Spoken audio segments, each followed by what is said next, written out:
Mr. Speaker, when Chris Christie left office, the budget was $34 billion. Today's budget is $51 billion. That represents a 46% increase from just a few years ago and a 9.9% increase from just last year. The majority party right now is giddy over this $51 billion. The state's revenue is obviously projected to be high, and you're acting like we have all this money sitting around right now that we absolutely need to spend, but the truth of the matter is, we actually don't. You list all the ways that you're going to put this money to work, about tax refunds and all kinds of different gimmicks. Mr. Speaker, the majority party has officially today crossed over from dysfunctional to delusional. You don't have $50 billion. I hope you know that. If you don't know that, you do not have $50 billion sitting in a bank account that you need to spend. As of today, there's $12 billion in the state's coffers. That's what we have.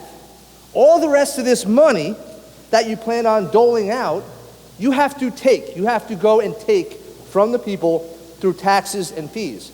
Again, it's not sitting there, this massive surplus that you need to get rid of.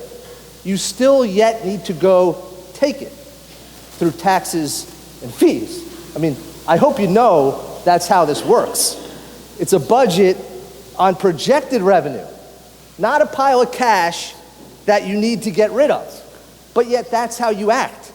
I just don't understand it. So if there's all this money that we can give back because we're going to have too much, then why not just don't take it?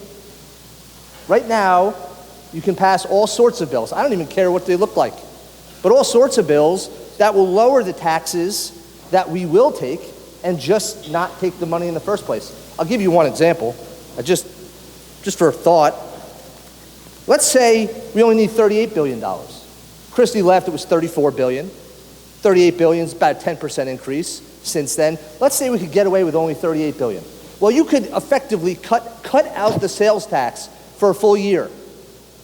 You could eliminate right now, you could do a bill, eliminate the sales tax on everything for a year. Imagine how much money that would save the people. And it wouldn't be a gimmick where you could buy votes by doling out $1,500 here and there and hoping you get reelected. The problem here is the attitude of the majority party. And it's been bothering me for quite some time. Back in 2020, I'm going to give you some quotes. In one of the budgets here in 2020, one of my colleagues said, "Are we making cuts?" I would hope not. Why would you not want to run government more efficiently and cut things? But back then, you had a supermajority, the public loved you, you felt great, so you made crazy statements like that. Another statement, back in September 24, 2020, one of our budgets. The people of New Jersey, this is not my quote, so for the record, the people of New Jersey seem to be, in each and every election, in favor of an interventionist government, and consequently the budgets we talk about in here are going to be just the same. That was the attitude in 2020. And after we absolutely pummeled you in the election, you still don't get the message that the people don't want that. And here you are again, doing the same thing over and over again. And one more example to highlight the attitude here. My colleague, Assemblywoman Timberlake, during a testimony on debt reduced through the New Jersey Debt Defeasance and Prevention Fund, said, quote, "We paid down the debts that have the highest interest rates, and in doing so, we ended up saving the state $600 million. And then she started to laugh and said, "We can expect to see legislation coming from the Assembly and the Senate with ideas about how the $600 million can be spent." Ladies and gentlemen, it's not savings if you just go spend it. You're not actually trying to do things to reduce the tax burden on the public. You're not doing it, you never have, and I don't quite think you ever will. Another one of my colleagues said in the Budget Committee that he loves this budget. Assemblyman, I've given you a lot of latitude. Could we get back to the bill? Yeah, it's on the bill. It's not. It goes to the attitude of the people presenting the bill. That's not on the bill. Okay, well. But there's no column in the bill that says attitude.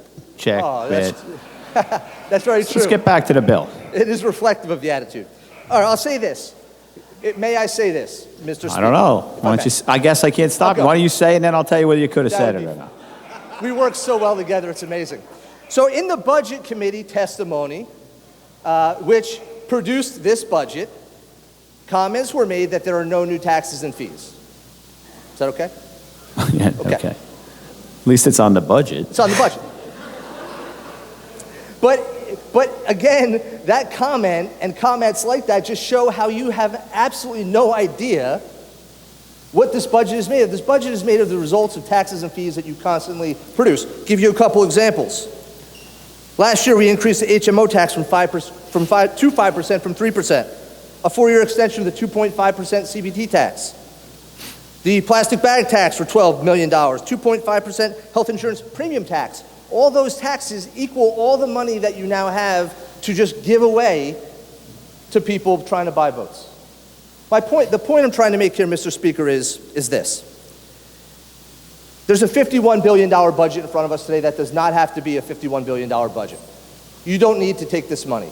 You choose to take this money. You, the majority party, believe that you can handle my money and the money of my constituents better than we can handle ourselves. And that is the fundamental problem that I have with this budget. If you don't need the money, if you can afford to give it all back through rebates, then why take it in the first place, Mr. Speaker? I would urge the majority party to wake up and do what the constituents want. And please do it this year, or we'll do it when we're in the majority in 2024. Thank you, Mr. Speaker.